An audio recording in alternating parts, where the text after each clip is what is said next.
Ang storya ng mga magkakapatid, pamula sa kuya, ate, hanggang sa dalawang magkakapatid na nag-mika, nag-aral sa mika at ngayon ay nagtatrabaho na sa barko. Gusto kong i-share niyo yung kwento na yun. Salamat. So, sino yung simula? Siguro ako na siya yung Sige, akso mo para madinig. Sige, brother ko, just next to me, nag-work na siya with Magsaysay under mga cargo or tankers, mga ganun siya. So, narinig niya yung mga news about Mika. So, he heard a lot of good news. So, sabi niya, why,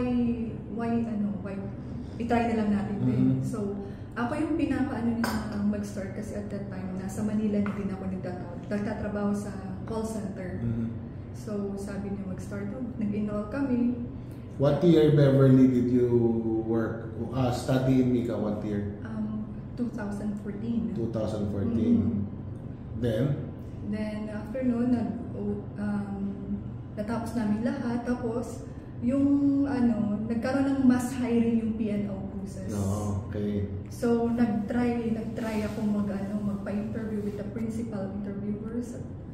Natanggap nila ako lucky. Ano yung unang barko mo?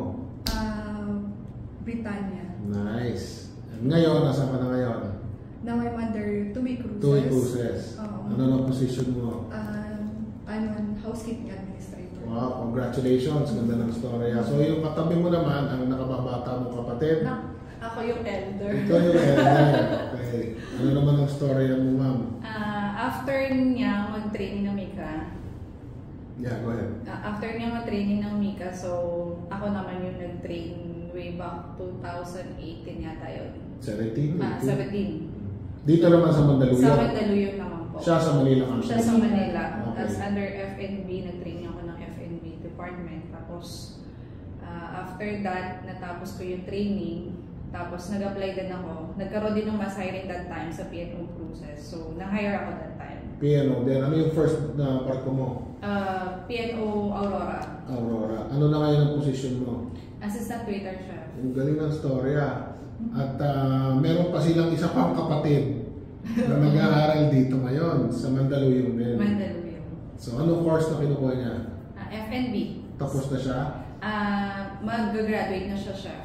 So, kailangan lang niya matapos yung OJT niya para yung clearance niya lahat. Ang ganda lang ng storya kasi pamula sa kanilang kapatid, younger ito, kapatid. So, sa kanila, dahil dinaanan nila, encourage din nila yung isang pang kapatid. Tapos nagsimula sa kuya. Ganda ng storya. Salamat sa sharing and any tips for the current students? Ano yung tip mo? First of all, Chef, I want to say thank you po sa Mika kasi ito parang talaga naging stepping stone ko at nakatulong ako sa family ko. Nice. Thank you very much. Thank you, Jen. At saka ma-advise ko lang sa mga estudyante ngayon, seryosohin nyo, i-push nyo lang, talagang lumaban kayo, huwag kayong mag-give up, ituloy nyo lang. Tapusin. Kasi pag nag-give up kayo, wala na. End of the story na. Nice. Good job. So don't give up.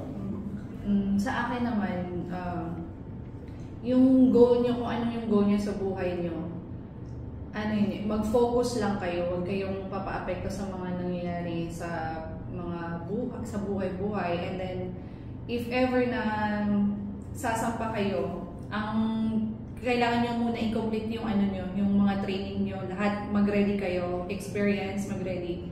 Para si Mika, naka-standby para i-backupan kayo sa mga a-applyan yung trabaho. Maganda yung point na sinabi mo kasi alam ko, nagtatrabaho ka na dati. Pero bakit nag-mika ka pa? May work ka naman.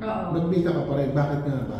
Kasi ang dream ko talaga yun na nga pipupush through ko. Gusto mo rin? Gusto ko talagang ma-experience ng sumampa, magbarko. So, why try Mika? Nice. So, nag-Mika ako. After that, na-hire ako. So, until now, working ako in a cruise ship. Pero sa totoo lang, kanina dumaan sila, nag-hi sila sa akin. Hindi ko sila kilala. Hindi ko sila kilala. So, syempre, hi din. Pero ang ganda ng storya. Thank you for sharing. Maraming salamat. Thank you po. Thank you. Thank you po. Thank you sa coffee.